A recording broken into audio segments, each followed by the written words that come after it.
Taste the Daily. 2026 சட்டமன்ற தேர்தலில் அதிமுக கூட்டணியில் பாஜகவிற்கு ஒருபோதும் இடமில்லை.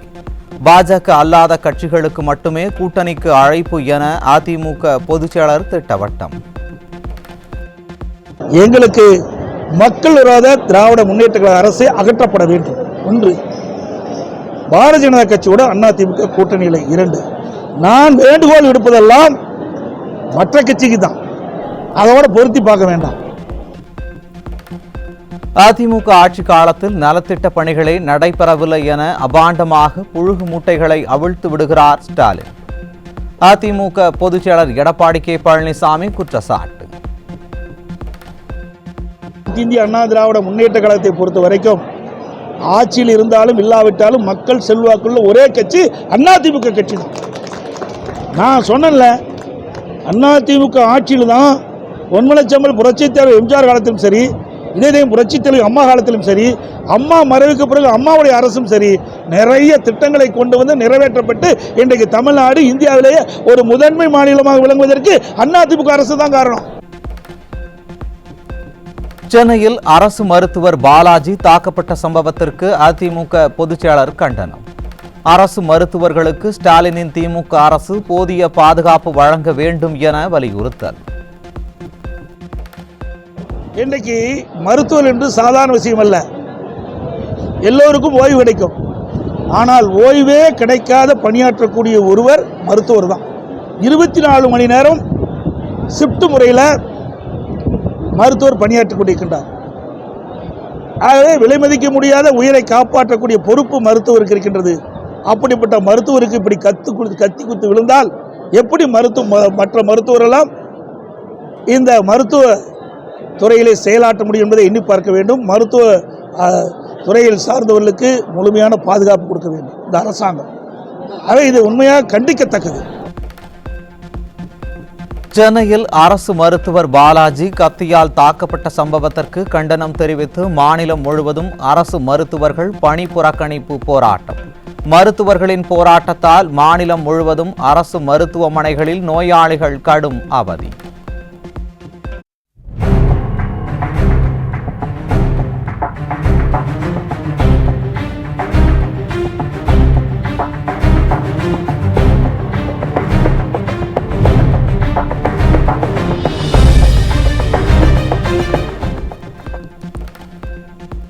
சென்னையில் மருத்துவர் பாலாஜி கத்தியால் தாக்கப்பட்ட சம்பவத்திற்கு கண்டனம் தெரிவித்து மாநிலம் முழுவதும் அரசு மருத்துவர்கள் போராட்டம். அரசு தனியார் மருத்துவர்கள் மற்றும் செவிலியர்களின் பாதுகாப்பை உறுதி செய்ய ஸ்டாலின் அரசுக்கு வலியுறுத்தல்.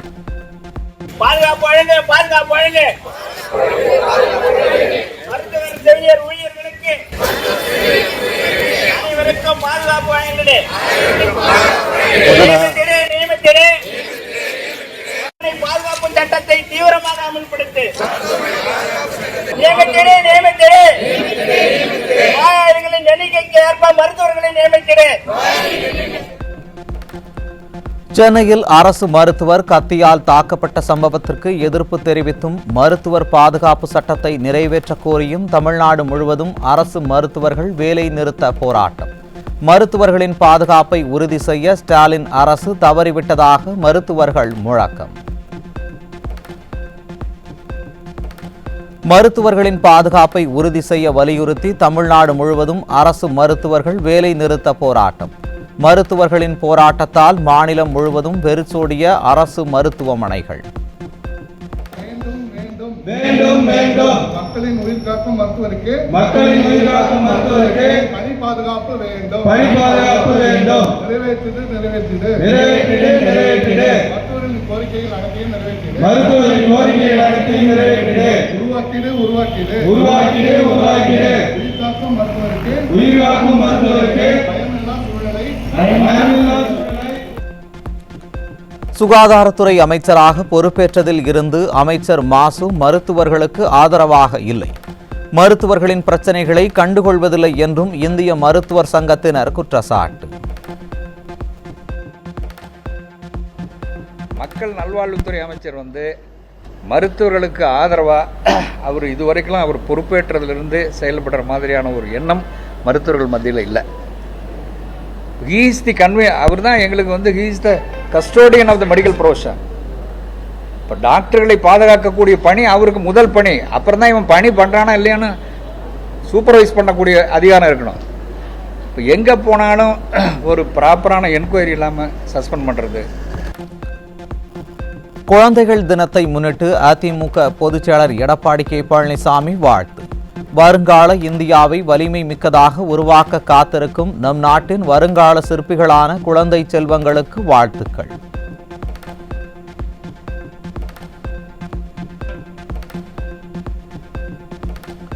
சென்னை மதுரவாயல் அருகே 1 மணி நேரம் பெய்த மழைக்கே நூம்பல் திருவேற்காடு பிரதான சாலை குளமாக மாறியதால் வாகன ஓட்டிகள் கடும் அவதி. குண்டும் குழியுமான சாலையில் சிக்கி கவிழ்ந்து விபத்துக்குள்ளான சரக்கு லாரி.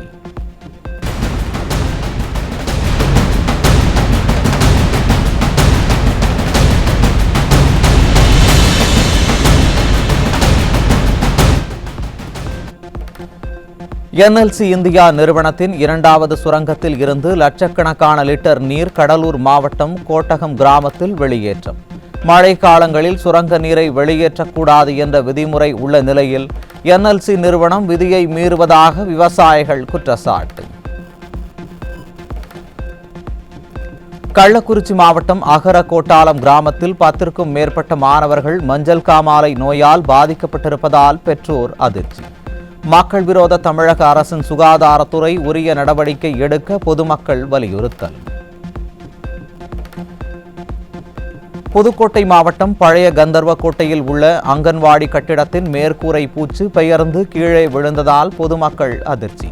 குழந்தைகள் மற்றும் பணியாளர்கள் நல்வாய்ப்பாக உயிர் தப்பிய நிலையில் புதிய கட்டிடம் கட்டித்தர பொதுமக்கள் வலியுறுத்தல். திருவள்ளூர் மாவட்டம் மீஞ்சூர் மின்வாரிய அலுவலகத்தில் உதவி பொறியாளர் அறையின் மேற்கூரை பூச்சு பெயர்ந்து கீழே விழுந்து விபத்து. பெரும் விபத்து ஏற்படும் முன் பழைய கட்டிடத்தை இடித்துவிட்டு புதிய கட்டிடம் கட்டித்தர மின்வாரிய ஊழியர்கள் வலியுறுத்தல். போதைப்பொருள் கடத்தல் வழக்கில் சிக்கிய திமுக முன்னாள் நிர்வாகி ஜாஃபர் சாதிக் மீது சென்னை கூடுதல் சிபிஐ நீதிமன்றத்தில் அமலாக்கத்துறை புகார். திரைப்பட இயக்குனர் அமீர் உட்பட 20 பேர் மீது குற்றம் சாட்டி புகாரை பதிவு செய்த அமலாக்கத்துறை. மதுரையில் அமைச்சர் மூர்த்தி வீட்டருகே 60 வயது முதியவரின் தலை கிடந்ததால் பரபரப்பு. சட்டம் ஒழுங்கில் கோட்டை விட்ட மக்கள் விரோத ஸ்டாலின் அரசால் தூங்கா நகரில் தொடர்ந்து அரங்கேறும் படுகொலைகள். சென்னை கோவை உட்பட பல்வேறு இடங்களில் லாட்டரி அதிபர் மார்டின் தொடர்புடைய இடங்களில் சோதனை. திமுக கூட்டணி கட்சியான விசிக துணை பொதுச் செயலாளர் ஆதவ் அர்ஜுனா தொடர்புடைய இடங்களிலும் அமலாக்கத்துறை சோதனை. சென்னை தியாகராய நகரில் பிறந்து 45 நாட்களே ஆன பச்சிளம் ஆண் குழந்தை கடத்தல். திமுக ஆட்சியில் குழந்தை கடத்தல் சம்பவம் தொடர்கதையாகி வருவதாக குற்றச்சாட்டு. திருப்பூர் மாவட்டம் தாராபுரத்தில் 17 மாணவர்களுக்கு பாலியல் தொல்லை கொடுத்த விடுதி காப்பாளர் போக்சோ சட்டத்தில் சிக்கினார். ஸ்டாலினின் திமுக ஆட்சியில் மாணவர்களை விடுதியில் தங்கி படிக்க வைக்கவே அச்சப்படும் பெற்றோர்கள். சென்னை கே நகர் மற்றும் மடிப்பாக்கம் பகுதிகளில் 44 கிராம் மெத்தப்பட்டமைன் பறிமுதல். திமுக ஆட்சியில் தமிழ்நாடு போதைப் பொருட்களின் கூடாரமாக மாறி வருவதாக பொதுமக்கள் குற்றச்சாட்டு. தூத்துக்குடியில் இருந்து இலங்கைக்கு கடல் வழியாக கடத்தப்பட இருந்த சுமார் 40 லட்சம் மதிப்பிலான 1500 கிலோ பீடி இலை பண்டல்கள் பறிமுதல். திமுக ஆட்சியில் காவல்துறை கும்பகர்ண தூக்கத்தில் இருப்பதால் கடத்தல் சம்பவம் தொடர்கதையாகி வருவதாக குற்றச்சாட்டு.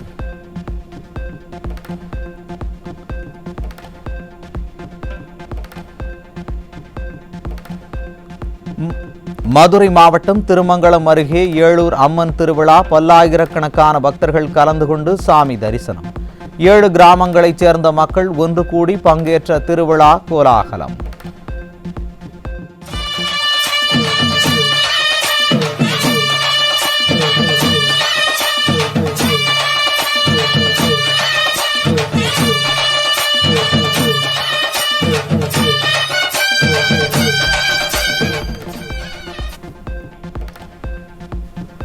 நெல்லை, தூத்துக்குடி, ராமநாதபுரம் உள்ளிட்ட 19 மாவட்டங்களில் இன்று கனமழைக்கு வாய்ப்பு. சென்னை வானிலை ஆய்வு மையம் அறிவிப்பு. கடலூர் மாவட்டம் விருத்தாச்சலம் அருகே அரசு பேருந்து படிக்கட்டில் தொங்கியபடியே பயணம் செய்யும் பள்ளி மாணவர்கள். மாவட்ட நிர்வாகம் போதிய அரசு பேருந்துகள் இயக்காததே காரணம் என மக்கள் குற்றச்சாட்டு. தமிழகம் முழுவதும் நீதிமன்றங்களில் அரசு வழக்கறிஞர்களை நியமிக்காமல் ஸ்டாலின் அரசு அலட்சியம். அரசுக்கு எதிரான வழக்குகள் நீதிமன்றத்தில் தேக்கமடைவதால் வழக்கு தொடுத்தவர்கள் கவலை. 4000 கோடி ரூபாய் செலவிட்டு மேற்கொள்ளப்பட்ட மழைநீர் வடிகால் வாய்களில் வடியாத வெள்ள நீரை 1000 டிராக்டர்கள் கொண்டு வடிய வைக்க முடியும் என கருதி சென்னை மாநகர வீதிகளில் நிறுத்தப்பட்டுள்ள டிராக்டர்கள். வடகிழக்கு பருவமழை தீவிரம் அடைந்து வரும் நிலையில் உழவு பணிகளுக்கு டிராக்டர் கிடைக்காமல் விவசாயிகள் அவதி. நெல்லை மாவட்டம் ஏர்வாடியில் சாலையில் தேங்கிய மழைநீர் கடைகளுக்குள் புகுந்த அவலம். மாவட்ட நிர்வாகம் மழைநீர் வடிகால் பணிகள் மேற்கொள்ளாததே காரணம் என மக்கள் குற்றச்சாட்டு. வேலூர் மாவட்டம் கேவி குப்பம் அருகே 100 நாள் வேலை திட்டத்தில் கூலி உயர்வு கேட்ட பெண்களிடம் திமுக எம்பி நக்கலான பேச்சு. திமுகவினர் தொடர்ந்து நக்கலும் நையாண்டியுமாக பேசி வருவது பொதுமக்கள் மத்தியில் முகச்சுளிப்பை ஏற்படுத்தியுள்ளது. பாராளுமன்றம் கூடுது, அதுலதான் மோடி சொல்ல போறாரு, இந்த 100 நாள் வேலை திட்டத்தை ஏற்றி கொடுக்க போறாரா இல்ல ரத்து பண்ணலாமான்னு யோசிக்கிறார். நீ சம்பளத்தை ஏற்றத்துக்கும் வேலைக்கு கேட்கிற திட்டமே நம்ம மோடியை காலி பண்ணலான் இருக்கிறாரு. என்ன ஏதுன்றது இந்த 25ஆம் தேதி பாராளுமன்ற கூட்டத்தோட அது குழந்தை வேண்டி. கார்பெட் ஏரியா கணக்கிடுவதில் பொது கட்டட விதிகளுக்கு மாறாக செயல்படுவதாக ரியல் எஸ்டேட் ஆணையம் மீது குற்றச்சாட்டு. விதிகளுக்கு முரணாக பரப்பளவை குறைத்து கார்பெட் ஏரியா கணக்கிடப்படுவதாக கட்டுமான துறையினர் புகார். மீனவர்கள் அனுப்பிய புகாரால் நிறுத்தப்பட்ட 7700 கோடி ரூபாய் மதிப்புள்ள மின் உற்பத்தி திட்டம். சுற்றுச்சூழல் துறை அமைச்சகம், வனத்துறை மற்றும் காலநிலை மாற்றத்துறைக்கு 2 புகார்களை தட்டிவிட்டு திட்டத்தை தடுத்த மீனவர்கள். நாட்டின் குடிமக்களுக்கு நோட்டீஸ் அனுப்பாமல் வீடுகளை இடிப்பது சட்டவிரோதம் என உச்சநீதிமன்றம் தீர்ப்பு. உத்தரப்பிரதேசம் உள்ளிட்ட பல்வேறு மாநிலங்களில் எவ்வித தகவலும் தராமல் புல்டோசர் மூலம் வீடுகளை இடித்த விவகாரம் தொடர்பான வழக்கில் பாஜக அரசுக்கு சவுக்கடி. குற்ற வழக்குகளில் சிக்கியதாலேயே ஒருவரின் வீட்டை இடிப்பதை ஏற்க முடியாது. சட்டத்தை கையில் எடுத்து வீடுகளை இடிக்கும் அதிகாரிகளிடம் இருந்து புதிய வீடு கட்டுவதற்கான தொகையை வசூலிக்க உச்சநீதிமன்றம் அதிரடி உத்தரவு. உள்நாட்டில் தயாரிக்கப்பட்ட ரயில்கள் நாடு முழுவதும் பயன்பட்டு வந்ததுடன் 150க்கும் மேற்பட்ட நாடுகளுக்கு ஏற்றுமதியும் செய்யப்பட்டு வந்த நிலையில் தற்போது பன்னாட்டு நிறுவனங்களுடன் ரயில் தயாரிக்க ஒப்பந்தம் போடும் மைனாரிட்டி பாஜக அரசு.